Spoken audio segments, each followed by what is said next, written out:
आप सभी का स्वागत है मेरे YouTube चैनल डिवाइन म्यूजिक में। आज मैं आपको बाबा बटुक भैरव के जन्म की कथा सुनाऊंगी। आप सभी को उस कथा का ज्ञान होगा जब परमेश्वरी महाकाली को शांत करने के लिए परमेश्वर भगवान शिव माता के चरणों के नीचे लेट गए थे।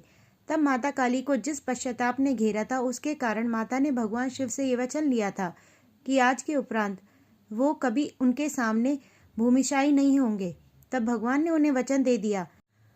परंतु जब कालांतर में जब माता ने दारुक नामक असुर का संहार करने के लिए पुनः काली स्वरूप धारण किया और वे नियंत्रण से बाहर हो गईं, तो भगवान ने वचन बंधित होने के कारण एक नन्हे से बालक का रूप धारण किया और माँ माँ कहकर काली माँ को पुकारना आरंभ किया।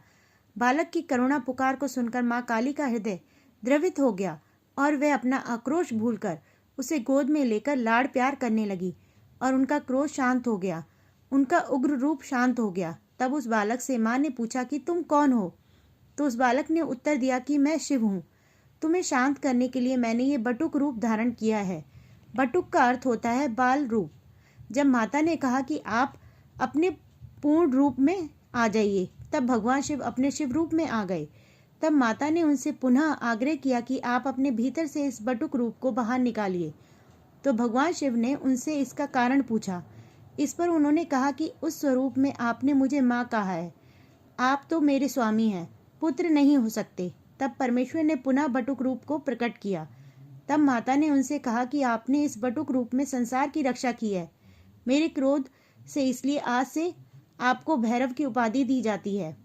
आज से आप बटुक भैरव के रूप में पूजे जाएंगे और मेरे पुत्र के रूप में जाने जाएंगे। बटुक भैरव पापियों के काल हैं। उनकी उपस्थिति जहाँ साधकों को सुख का आभास कराती है, वहीं वो बालक 5 वर्ष की आयु में भी पापियों का काल है। काल भैरव और बटुक भैरव, 2 भैरवों के अलावा कोई भी ऐसे भैरव नहीं है जिनकी उत्पत्ति साक्षात भगवान शिव से हुई हो। रक्षक की भूमिका निभाने के लिए समय समय पर बाबा काल भैरव से ही अन्य सभी भैरवों उपभैरवों की उत्पत्ति हुई है, जिनका मुख्य उद्देश्य माता के विभिन्न रूपों की रक्षा करना था। परंतु इन सभी भैरवों में से भी एक भैरव ऐसे हैं जो काल भैरव को सबसे प्रिय हैं। भगवान काल भैरव ने उन्हें अपने अनुज का स्थान दिया है, अपना दंडाधिकारी बनाया, जिसका नाम है कपाल भैरव।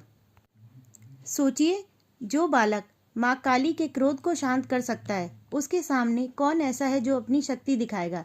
ये थे बाबा बटुक भैरव की उत्पत्ति की कथा। बोलो बाबा बटुक भैरव की जय। ओम नमः शिवाय। धन्यवाद।